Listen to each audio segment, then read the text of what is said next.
नमस्कार, मैं हूं आपके साथ सोनमरा। बुलेटिन की शुरुआत करते हैं। बांदा पुलिस की ओर से जारी कार्यवाही में अवैध खनिज से लदे ट्रकों को पार कराने का दबाव बनाने और पुलिसकर्मी के साथ अभद्रता और हाथापाई करने वाले अभियुक्तों को गिरफ्तार कर लिया गया है।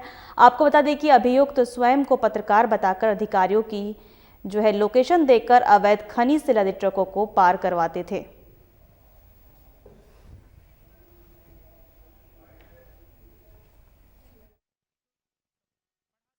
बांदा प्रभारी निरीक्षक अतर्रा के द्वारा आलोक नाम के एक अभियुक्त को गिरफ्तार किया गया है। इसके द्वारा रात्रि के समय बैरियर पर तैनात पुलिस पर हमलावर होकर के गिट्टी और मुरम के ट्रकों को निकाले जाने का दुष्प्रयास किया गया था।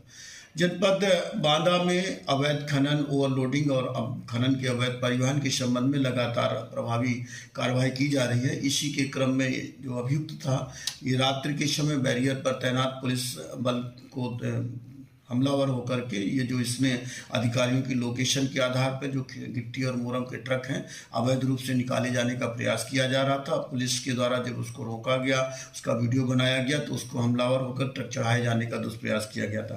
साक्ष्यों के क्रम में इसकी गिरफ्तारी की गई है, माननीय न्यायालय के समक्ष प्रस्तुत किया गया है और जो भी इसमें विधिक कार्रवाई की जा रही है। बांदा जिले के राजस्व और खनन विभाग की संयुक्त टीम ने तहसील बांदा के ग्राम मरौली खादर स्थित मोरंग खदान खंड संख्या 5 में स्वीकृत खनन पट्टे की जांच की है। इस खंड डेस्कोन और बिल्डटेक प्राइवेट लिमिटेड के निदेशक पर संजीव कुमार गुप्ता के नाम पर स्वीकृत है। वहीं आपको बता दें कि जांच में पाया गया है कि पट्टाधारक की ओर से स्वीकृत क्षेत्र के बाहर 25,886 घन मीटर का अवैध खनन और परिवहन किया गया है, जो कार्य नियमों की घोर उल्लंघन है। इस पर खनन विभाग के पट्टाधारक के खिलाफ भारी जुर्माने का नोटिस जारी किया गया है। खनन अधिकारी राज रंजन ने बताया कि नोटिस जारी कर विधायक विधिक कार्रवाई की जाएगी।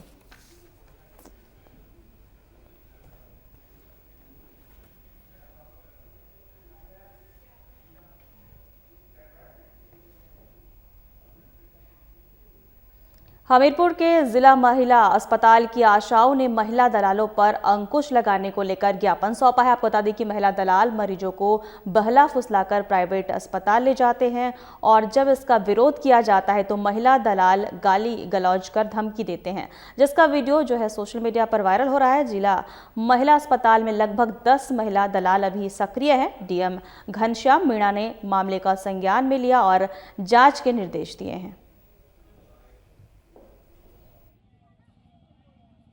क्या नाम है आपका, कहाँ से आप लोग आए? जी, विमलेश नाम है मेरा। मैं आशा बहु में कार्यरत हूँ।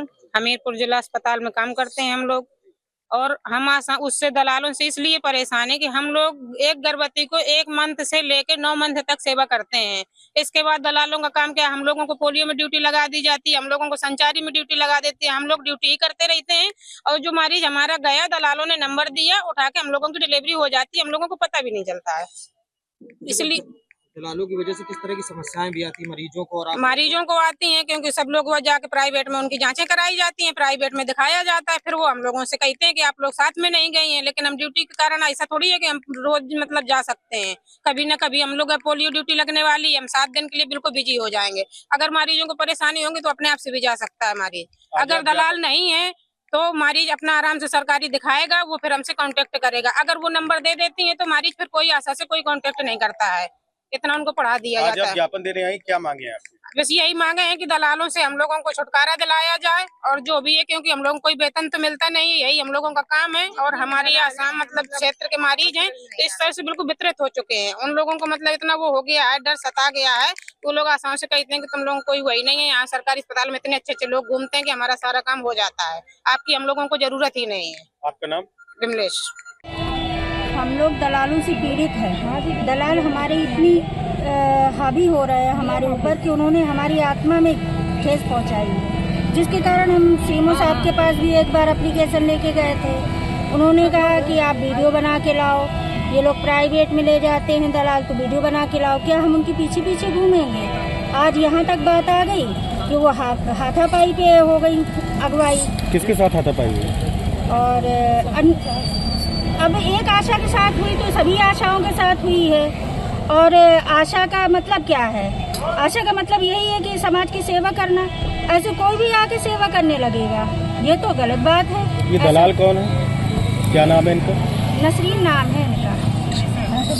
किस अस्पताल के हैं दो ये? नाम है तो बहुत से सक्रिय। किस अस्पताल के हैं ये जिला महिला अस्पताल में रहती हैं, पर्चे बनाती हैं और सारी आशाओं के पर्चे, सारी आशाओं के क्षेत्र के मरीजों को उठा ले जाती हैं, दिखाती हैं। कानपुर प्राइवेट में ले जाती हैं और यहाँ क्या कहा जाता है, प्राइवेट में जांचें करा देंगी, फिर वो मरीज हमको वो करेगा कि देखो साहब हमारा इतना पैसा लग गया और हमारा सही से इलाज नहीं हो पा रहा है। सरकारी अस्पताल इसीलिए तो हैं कि जनता की सेवा हो, जनता का मुफ्त इलाज हो, और इससे बहुत पीड़ित हो रहे हैं हम लोग, बहुत परेशान हैं। इसी विषय को लेके हम डीएम साहब के पास आ जाएंगे। आपका नाम? मेरा नाम मंजू सिंह। बांदा के रानी दुर्गावती मेडिकल कॉलेज में भर्ती एक कैदी पुलिस को चकमा देकर फरार हो गया। आपको बता दें, ड्यूटी में तैनात कांस्टेबल की लापरवाही से कैदी पुलिस की चुंगल से भागने में कामयाब रहा, जिसके बाद पुलिस प्रशासन में हड़कंप मच गया। वहीं ड्यूटी पर तैनात 4 पुलिसकर्मियों पर मुकदमा दर्ज किया गया और पुलिस फरार कैदी की तलाश में जुट गई। जेल में निरुद्ध चोरी के अभियोग में गिरफ्तार बंदी का रानी दुर्गावती मेडिकल कॉलेज में इलाज चल रहा था। उसकी पैर में चोट लगने के कारण उसका अस्पताल में इलाज चल रहा था। उसी दौरान पुलिसकर्मी जो कि उसकी निगरानी में लगे थे, उन्हें चकमा देकर भाग जाने में वो सफल रहा और इसी के क्रम में समीचीन धाराओं में अभियोग पंजीकृत कर लिया गया है।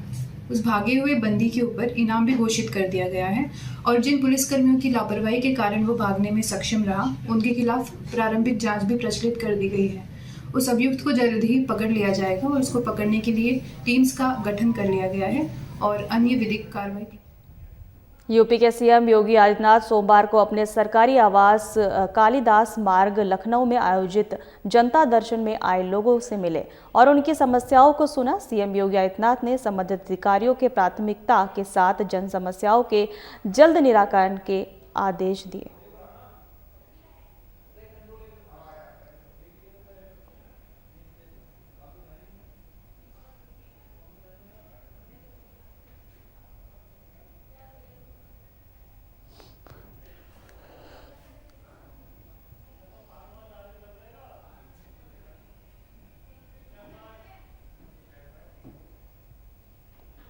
पुलिस कमिश्नर गौतम बुद्ध नगर लक्ष्मी सिंह के निर्देश में डीसीपी एडीसीपी सेंट्रल नोएडा के पर्यवेक्षण में एसीपी 1 सेंट्रल नोएडा उमेश यादव द्वारा पुलिस बल के साथ थाना फेज 3 क्षेत्रांगत फुट पेट्रोलिंग करते हुए सुरक्षा व्यवस्था का जायजा लिया गया। उनके द्वारा संबंधित को निर्देशित किया गया कि कुछ भी संदिग्ध दिखने पर वाहनों को बैरिकेडिंग लगाकर चेक किया जाए, यातायात व्यवस्था को दुरुस्त रखा जाए और नियमों का पालन न करने वालों वाहन और चालकों के खिलाफ कार्रवाई की जाए। उनके द्वारा सभी पीसीआर और पीआरवी वाहनों को लगातार भ्रमणशील रहते हुए सुरक्षा व्यवस्था सुनिश्चित रखने के लिए निर्देशित किया गया है।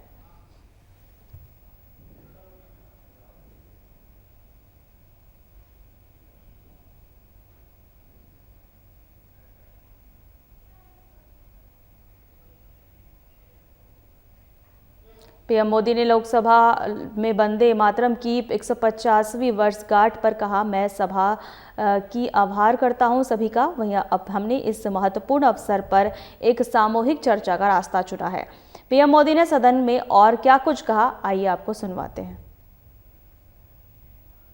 महोदय, मैं आपका और सदन के सभी माननीय सदस्यों का हृदय से आभार व्यक्त करता हूं कि हमने इस महत्वपूर्ण अवसर पर एक सामूहिक चर्चा का रास्ता चुना है, जिस मंत्र ने, जिस जयघोष ने देश की आजादी के आंदोलन को ऊर्जा दी थी, प्रेरणा दी थी, त्याग और तपस्या का मार्ग दिखाया था, उस वंदे मातरम का पुण्य स्मरण करना इस सदन में हम सबका ये बहुत बड़ा सौभाग्य है और हमारे लिए गर्व की बात है कि वंदे मातरम के 150 वर्ष निमित्त इस ऐतिहासिक अवसर के हम साक्षी बन रहे हैं।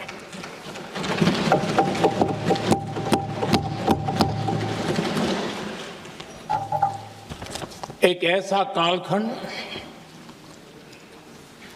जो हमारे सामने इतिहास की अनगिनत घटनाओं को अपने सामने लेकर के आता है। ये चर्चा सदन की प्रतिबद्धता को तो प्रकट करेंगी, लेकिन आने वाली पीढ़ियों के लिए भी, दर पीढ़ी के लिए भी ये शिक्षा का कारण बन सकती है अगर हम सब मिलकर के इसका सदुपयोग करें तो। आदरणीय अध्यक्ष जी, एक ऐसा कालखंड है जब इतिहास के कई प्रेरक अध्याय फिर से हमारे सामने उजागर हुए हैं। अभी अभी हमने हमारे संविधान के 75 वर्ष गौरवपूर्व मनाए हैं। आज देश सरदार वल्लभ भाई पटेल की और भगवान बिरसा मुंडा की 150वीं जयंती भी मना रहा है। और अभी अभी हमने गुरु तेग बहादुर के 350वां बलिदान दिवस भी मनाया और आज हम वंदे मातरम की 150 वर्ष निमित्त सदन की एक सामूहिक ऊर्जा को, उसकी अनुभूति करने का प्रयास कर रहे हैं। वंदे मातरम 150 वर्ष की यात्रा अनेक पड़ावों से गुजरी है, लेकिन आदरणीय अध्यक्ष जी, वंदे मातरम का जब 50 वर्ष हुए तब देश गुलामी में जीने के लिए मजबूर था और वंदे मातरम के 100 साल हुए तब देश आपातकाल की जंजीरों में जकड़ा हुआ था।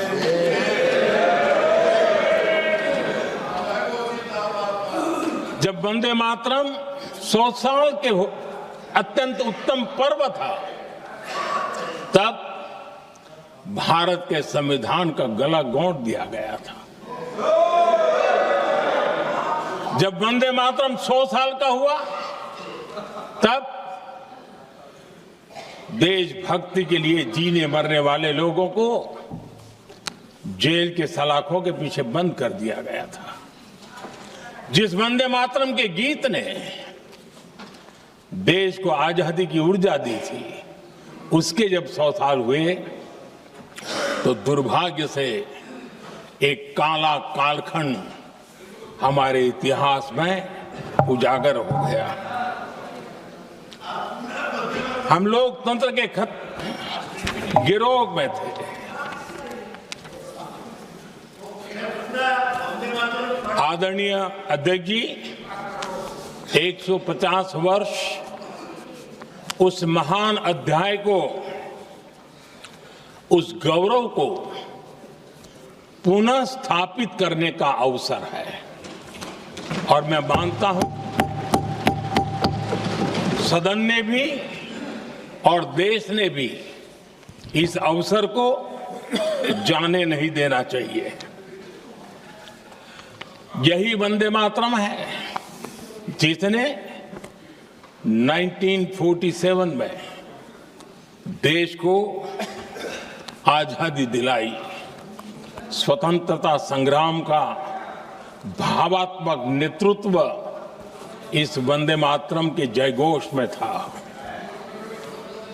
आदरणीय अध्यक्ष जी, आपके समक्ष आज जब मैं वंदे मातरम 150 निमित्त चर्चा के लिए आरंभ करने खड़ा हुआ हूं।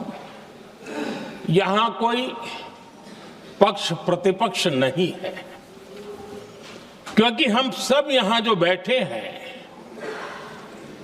एक्चुअली हमारे लिए रण स्वीकार करने का अवसर है कि जिस वंदे मातरम के कारण लक्षावधि लोग आजादी का आंदोलन चला रहे थे और उसी का परिणाम है कि आज हम सब यहां बैठे हैं। और इसलिए हम सभी सांसदों के लिए, हम सभी जनप्रतिनिधियों के लिए वंदे मातरम के रण स्वीकार करने का ये पावन पर्व है।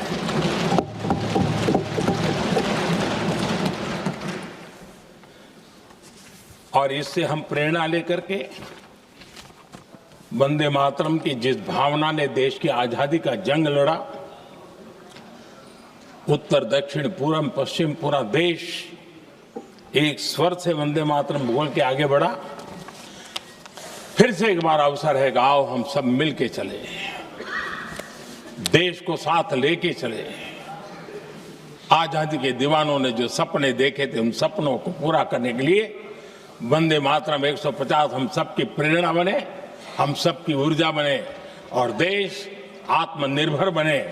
2047 में विकसित भारत बना करके हम रहे, इस संकल्प को दोहराने के लिए ये वंदे मातरम हमारे लिए एक बहुत बड़ा अवसर है। आदरणीय अध्यक्ष जी, दादा तबीयत तो ठीक है ना? नहीं, कभी कभी उस उम्र में हो जाता है। आदरणीय अध्यक्ष जी, वंदे मातरम की इस यात्रा की शुरुआत बंकिम चंद्र जी ने 1875 में की थी और गीत ऐसे समय लिखा गया था जब 1857 के स्वातंत्र संग्राम के बाद अंग्रेज सल्तनत बौखलाई हुई थी, भारत पर भांति भांति के दबाव डाल रही थी, भांति भांति के जुल्म कर रही थी और भारत के लोगों को मजबूर किया जा रहा था अंग्रेजों के द्वारा। और उस समय उनका जो राष्ट्रीय गीत था, गॉड सेव द क्वीन, इसको भारत में घर घर पहुंचाने का एक षड्यंत्र चल रहा था। ऐसे समय बंकिम दा ने चुनौती दी और ईंट का जवाब पत्थर से दिया और उसमें से वंदे मातरम का जन्म हुआ।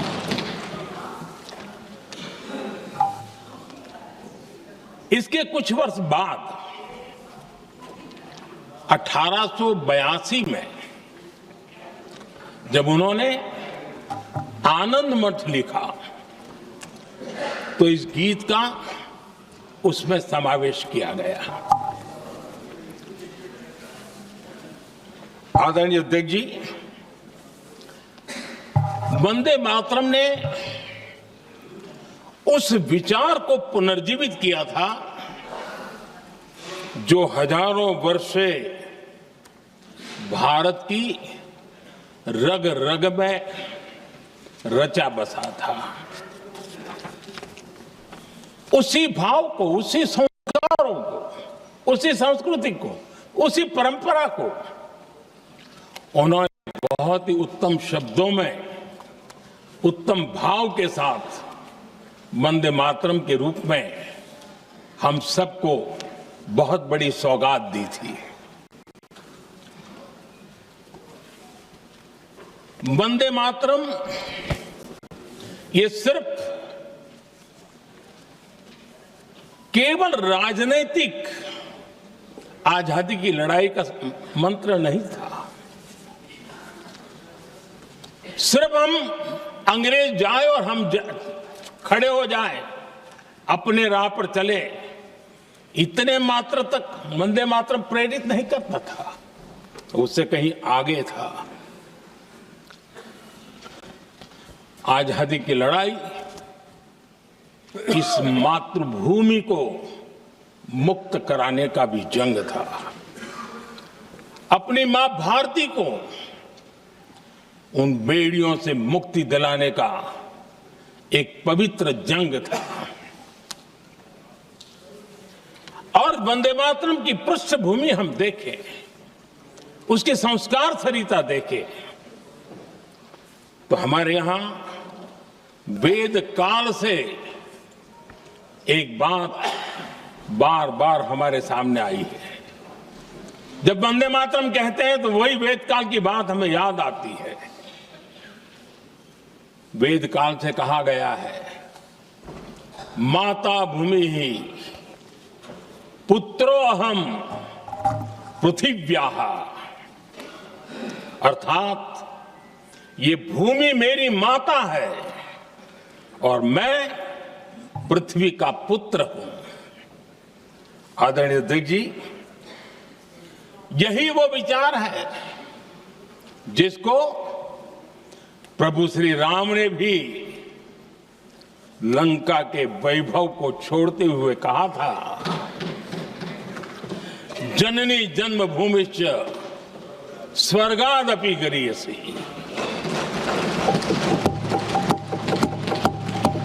वंदे मातरम यही महान सांस्कृतिक परंपरा का एक आधुनिक अवतार है।